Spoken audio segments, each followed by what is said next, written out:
So మనకి number systems రెండు రకాలుగా డివైడ్ అయింది. ఒకటి పొజిషనల్ నెంబర్ సిస్టమ్, రెండు నాన్ పొజిషనల్ నెంబర్ సిస్టమ్.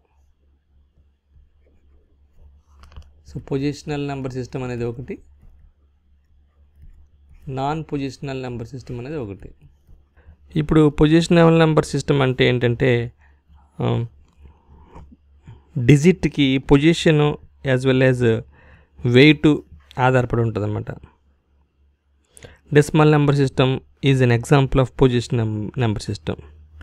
ఏ డిజిట్కి అయితే పొజిషన్ ఉండదో, ఏ డిజిట్కి అయితే పొజిషన్ కానీ వెయిట్ కానీ ఉండదో దాన్ని మనం నాన్ పొజిషనల్ నెంబర్ సిస్టమ్స్ అంటారు.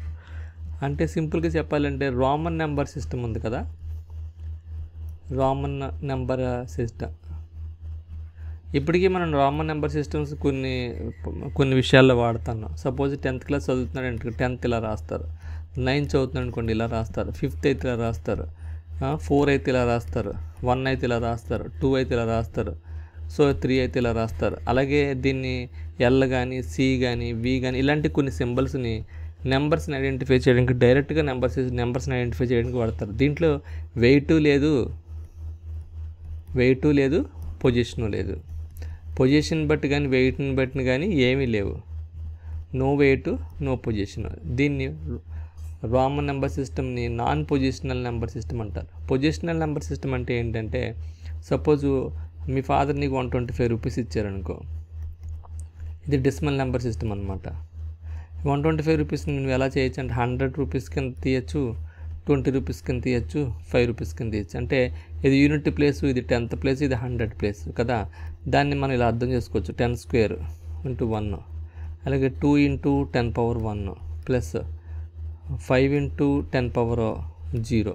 10 పవర్ 0 ఈజ్ నథింగ్ బట్ 1. అవునా?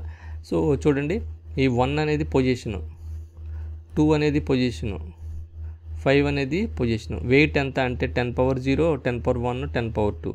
సో ఇవి వెయిట్లు. So weights are 10 power 0, 10 power 1, 10 power 2. Position are 1, 2, 5. Okay. So position into weight sum up, weights sum up equals to number, equals to given number, right. So ఆ విధంగా మాట్లాడుకుంటే 10 square into 1 100 plus 2 into 10 power 1 20 plus 5 into 10 power 0, 10 power 0 1 into 5 5. So sum up చేస్తే 125 base of 10. So ఈ విధంగా మనకి పొజిషన్స్ని identify చేయొచ్చు. Okay. So దీన్ని మనం ఎలాగ ఐడెంటిఫై చేస్తామని అంటే దీని యొక్క నెంబర్ సిస్టమ్ ఫార్మాట్ ఎలా ఉంటుంది అంటే ఇలా ఉంటుంది. ఈ సెంటర్ పాయింట్ ఏదైతే ఉందో అది బేస్ పాయింట్ అంటారు, రాడిక్స్ పాయింట్ అని అంటారు, బేస్ ఆర్ రాడిక్స్ పాయింట్ అని అంటారు. ఓకే. ఈ పాయింట్కి లెఫ్ట్ సైడ్ ఉన్నవేమో ఇంటిజర్ పార్ట్, ఇటువైపు ఉన్నదేమో ఫ్రాక్షనల్ పార్ట్. సపోజ్ 125.75 ఉందనుకో, 125కి రాసాం, 0.75కి ఎలా రాయాలంటే 7 into 10 power -1 plus 5 into 10 power -2 ఇలా రాసుకుంటూ వెళ్ళాలన్నమాట. ఓకే.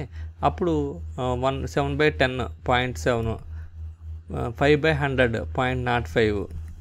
సో కలిపితే 0.75 ఇలా వస్తుంది అనమాట. అందుకని దీని వాల్యూస్ని ఎలా రిప్రజెంట్ చేస్తారంటే a power -1, a power -2, a power -3 ఇలాగా.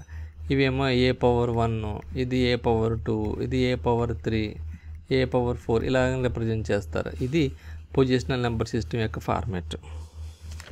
సో ఈ విధంగా పొజిషనల్ నెంబర్ సిస్టమ్స్ యొక్క నెంబర్స్ని ఐడెంటిఫై చేసే పద్ధతి. అదే డెసిమల్ నెంబర్ సిస్టమ్ కాకుండా బైనరీ నెంబర్ సిస్టమ్ 101 ఉందనుకోండి, బేస్ ఆఫ్ 2 అని రాస్తాం. సో 101 అంటే ఇది 2 పవర్ 0, 2 పవర్ 1, 2 పవర్ 2 అనేది వెయిట్స్, ఇవి డిజిట్స్. వెయిట్స్ ఇంటూ డిజిట్స్ని మల్టిప్లై చేస్తే మనకు ఆన్సర్ వస్తుంది. ఇప్పుడు 1 into 2 power 0 plus 0 into 2 power 1 plus 1 into 2 power 2. So 1 into 2 power 0 అంటే a power 0 1 plus 0 plus 4 plus 1 5. Okay. So ఈ విధంగా మనం నెంబర్ని ఐడెంటిఫై చేయొచ్చు. 101 బేస్ 2ని డెసిమల్లో మారిస్తే 5 అనమాట. ఈ విధంగా మనం నెంబర్స్ని ఐడెంటిఫై చేయొచ్చు. ఫ్యూచర్లో మనం వరుసగా ఒక్కొక్కటి ఐడెంటిఫై చేద్దాం.